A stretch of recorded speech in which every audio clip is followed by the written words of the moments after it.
Xavier era um homem truculento e sanguíneo. Muito forte esse homem. Adorava tangos. Foi ver o último tango em Paris e excitou-se terrivelmente. Não compreendeu o filme. Achava que se tratava de filme de sexo. Não descobriu que aquela era a história de um homem desesperado. Na noite em que viu o último tango em Paris, foram os três para a cama: Xavier, Carmen e Beatriz. Todo mundo sabia que Xavier era bígamo. Vivia com duas mulheres.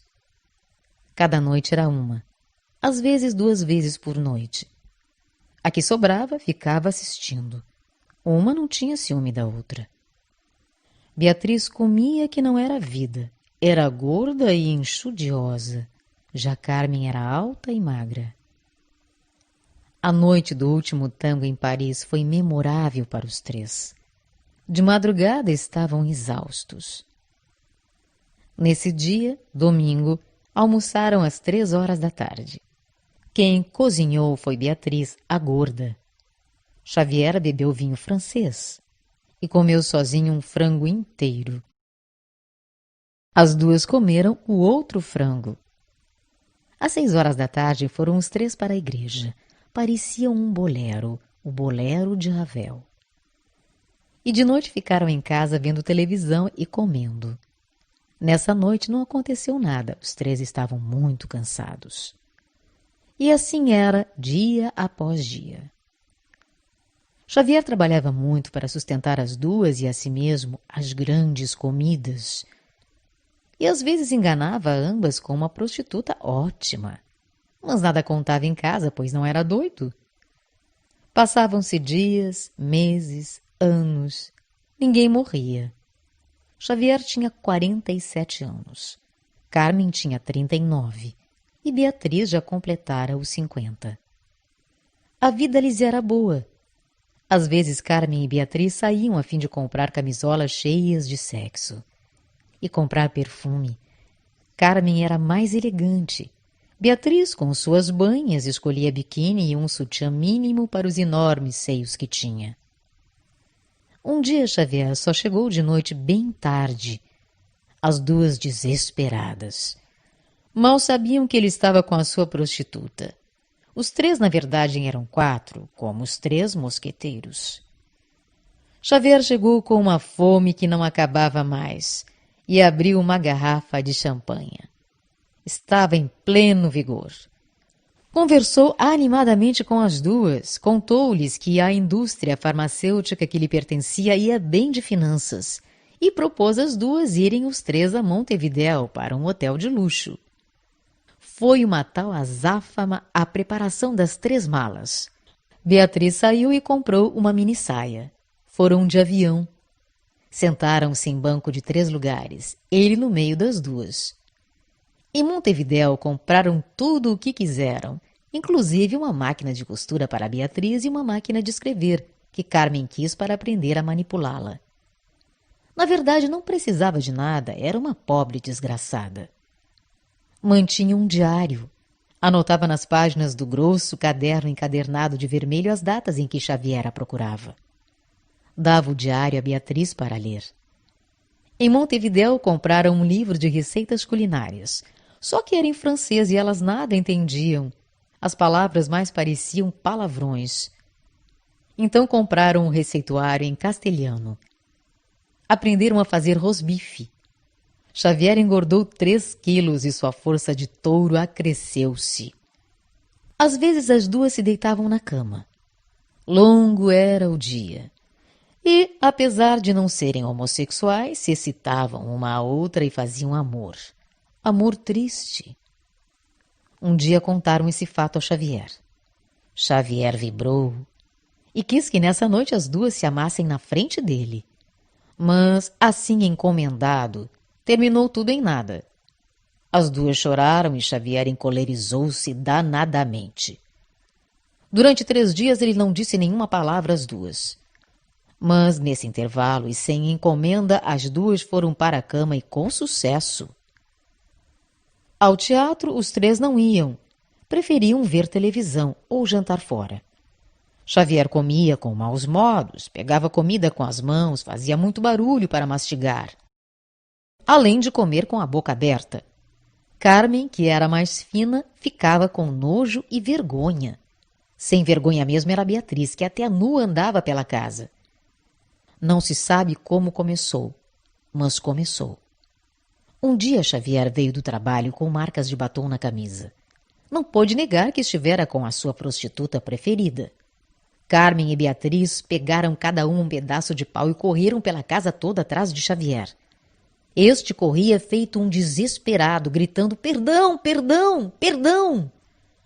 As duas, também cansadas, afinal deixaram de persegui-lo. Às 3 horas da manhã, Xavier teve vontade de ter mulher.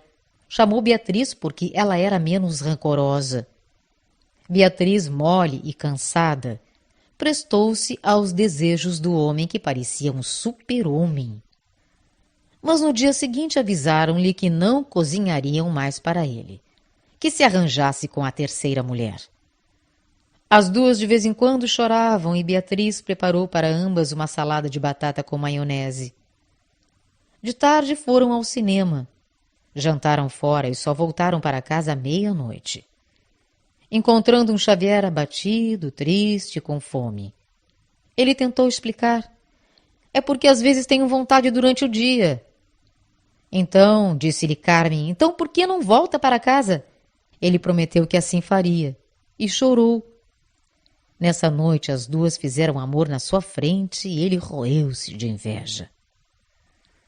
Como é que começou o desejo de vingança? As duas cada vez mais amigas e desprezando-o. Ele não cumpriu a promessa e procurou a prostituta.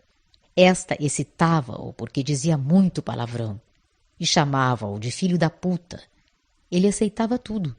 Até que veio um certo dia. Xavier dormia placidamente como um bom cidadão que era.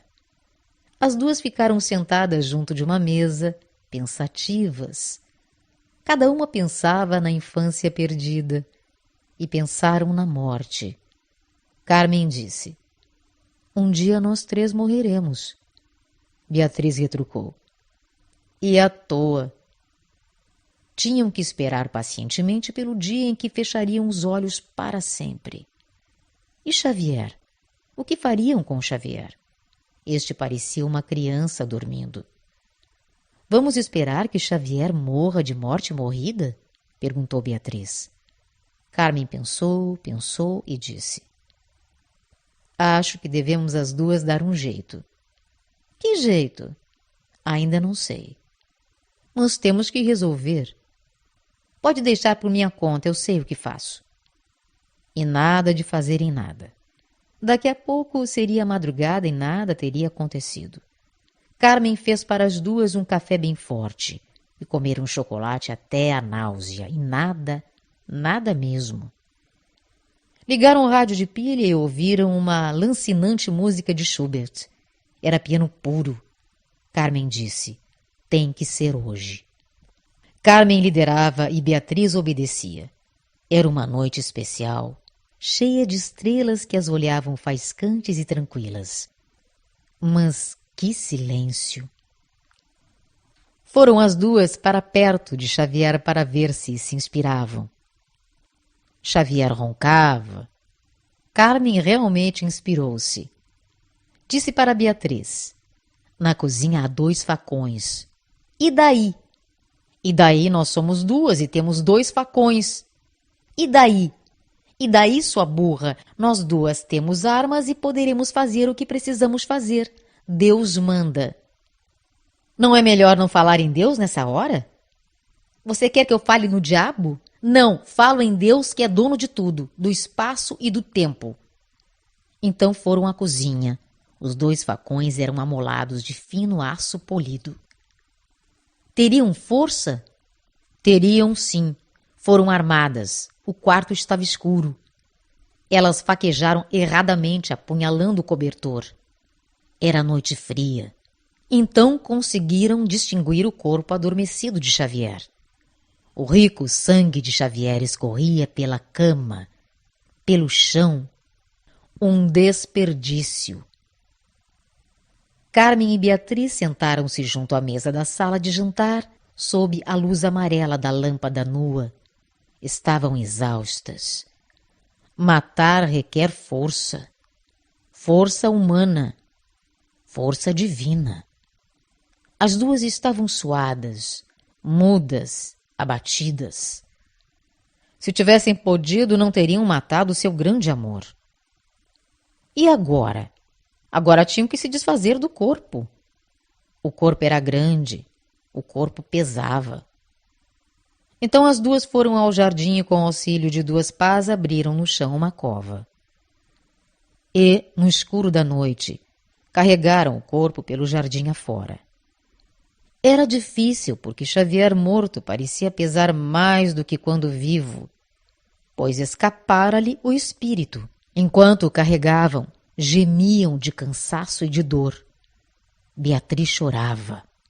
Puseram o grande corpo dentro da cova, cobriram-na com a terra úmida e cheirosa do jardim, terra de bom plantio. Depois entraram em casa, fizeram de novo café e revigoraram-se um pouco. Beatriz, muito romântica que era, vivia lendo fotonovelas onde acontecia amor contrariado ou perdido. Beatriz teve a ideia de plantarem rosas naquela terra fértil. Então foram de novo ao jardim, pegaram uma muda de rosas vermelhas e plantaram-na na sepultura do pranteado Xavier. Amanhecia. O jardim orvalhado. O orvalho era uma bênção ao assassinato. Assim elas pensaram, sentadas no banco branco que lá havia. Passaram-se dias. As duas mulheres compraram vestidos pretos e mal comiam. Quando anoitecia, a tristeza caía sobre elas. Não tinham mais gosto de cozinhar. De raiva, Carmen, a colérica, rasgou o livro de receitas em francês. Guardou o castelhano. Nunca sabia se ainda não seria necessário. Beatriz passou a ocupar-se da cozinha. Ambas comiam e bebiam em silêncio. O pé de rosas vermelhas parecia ter pegado. Boa mão de plantio, boa terra próspera. Tudo resolvido. E assim ficaria encerrado o problema. Mas acontece que o secretário de Xavier estranhou a longa ausência.